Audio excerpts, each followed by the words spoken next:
Every creator I talk to has the same problem. They buy a decent camera, they shoot their video, and the footage still looks flat. It looks like a home video shot on a 2013 iPhone 10. And they think the problem is their camera. It's not. The problem is these 5 settings that nobody talks about when you start. Not the obvious ones, not ISO, not aperture. I mean the specific, dialed in settings that cinematographers use that are actually buried in your menus. Alright, let's get into it. Setting number 1, and this one alone will change everything. The 180-degree shutter rule. Most beginners, including me, leave their shutter speed on auto, and this is the single biggest reason your footage looks like a surveillance camera. Here's the rule. Your shutter speed should always be the double of your frame rate. If you're shooting at 24 fps, which you should be, and I'll explain why in a second, your shutter speed needs to be at 1/50th, and if you're shooting at 30 fps, it should be 1/60th. See that the auto shutter is too fast, the motion is too sharp, it is stuttering, and it almost feels like a video game. The 1/50th shutter adds the exact amount of motion blur you need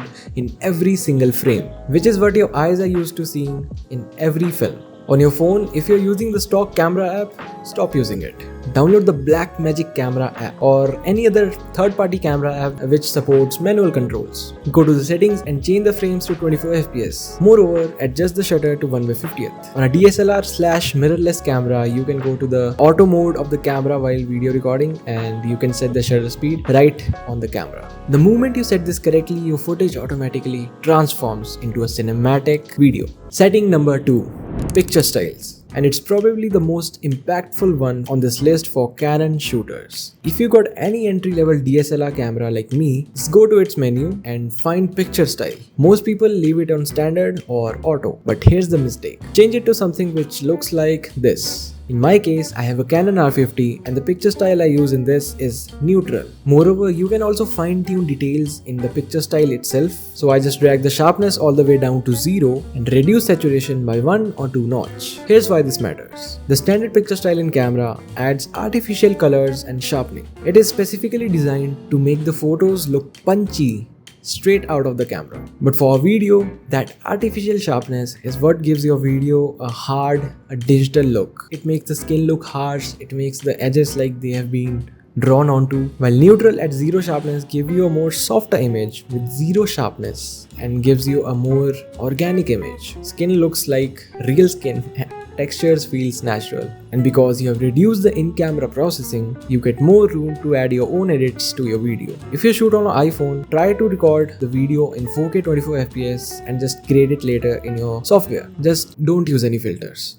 This single change is gonna make your video feel less like a video and more like a film. Setting 3. White balance. Auto white balance is sneaky. It feels like it is helping you, but what it's actually doing is adjusting your temperature mid-shot and sometimes even mid-sentence. And as a result in your edits, your cuts don't match. One shot feels slightly warmer while the other feels slightly on the cooler side. It looks inconsistent and amateur even if everything else is perfect. Here's what to do instead. Pick a Kelvin value and lock it out for the entire shot. On your camera, go to white balance and then custom white balance and set your Kelvin temperature manually. For the daylight shots, I keep the temperature around 5200 Kelvin. For golden hour outdoor shots, I bump up the temperature to 5600 maybe. And for indoor shots like these, 4300 Kelvin feels right to me. On your phone in the Blackmagic camera app, there's a separate slider for white balance control. You can set your custom temperature manually on the app. You can actually adjust the temperature according to your individual creative choice. For example, if you want to create a detached shot, you can use a cooler temperature for around 4500 kelvins to make your shot look more emotional. And to make the shots feel happy, you can bump up the temperature to 5600 Kelvin for that warmer look. Setting 4. Autofocus tracking sensitivity. This setting is specifically for Canon shooters because it is buried deep into the menu system that most people never find it. My Canon R50 has incredible dual autofocus system, but out of the box, the tracking focus sensitivity is set to respond instantly, which means in a second, the focus shifts from one subject to another. That speed, that is what kills the cinematic footage. In films, the focus transitions are slow and deliberate. They feel intentional.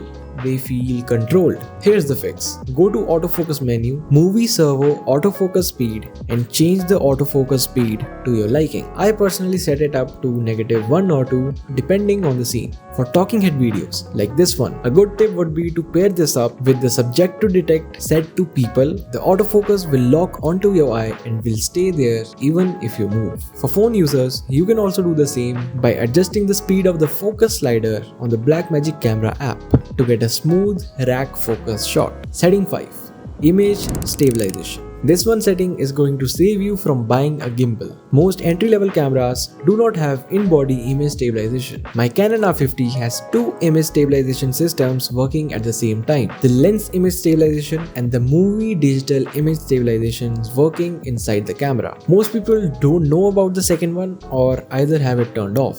You can go and turn it on in your settings on top of your optical stabilization that is present in your lens. The result, that handheld footage which you just recorded while walking or just holding the camera, is now actually usable.